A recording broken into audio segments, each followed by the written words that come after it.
قلندر ایسے جو تسخیر کائنات کریں، خراج لیں وہ سلاطین سے خرقہ پوش رہیں، وہ جلوتوں میں کمند ایک مہر و ماہ پہ رکھیں، وہ خلوتوں میں زماں و مکاں کو زیر کریں، وہ بز میں ہوں تو ہیں مثل پرنیاں و حریر، وہ رز میں ہوں خود آگاہ تن سے دور رہیں۔ قلندر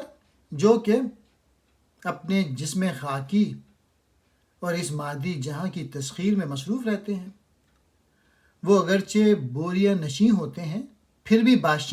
بادشاہوں سے خراج وصول کرتے ہیں، بادشاہوں کے تخت ان کے خوف سے کانپتے ہیں۔ جب وہ یعنی قلندر بزم آرا ہوتے ہیں تو چاند اور سورج پر کمند پھینکتے ہیں، عوام الناس کے کام سنوارتے ہیں، اور جب نرم تنہائی سجاتے ہیں تو زماں و مکاں ان کی آغوش میں ہوتے ہیں، وہ خدا کی محبت میں غرق ہو جاتے ہیں۔ جس دن قلندر بزم آرا ہوتے ہیں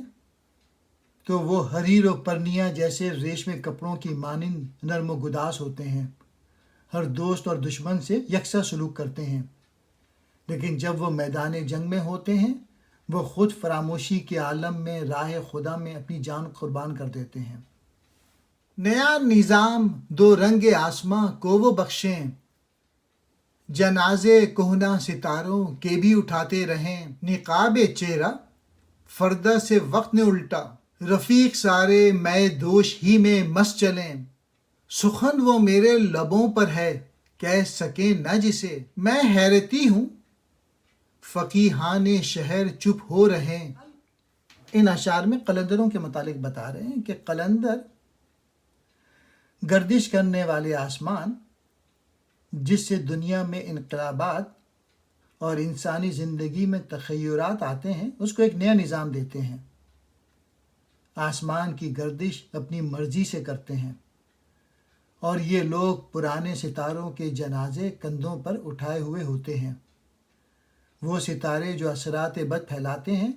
ان کی اثر اندازی ختم کر کے انہیں اپنی مرضی کے تابع کر لیتے ہیں۔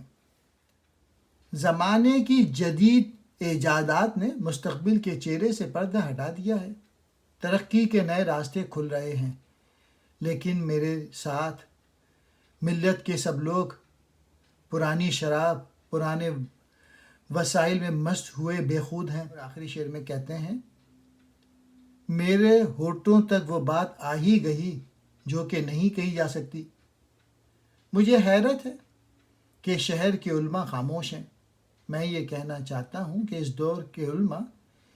کس حال میں ہیں، انہیں کیا ہو گیا ہے، وہ قوم کو خواب غفلت سے جگانے کا فریضہ انجام کیوں نہیں دیتے؟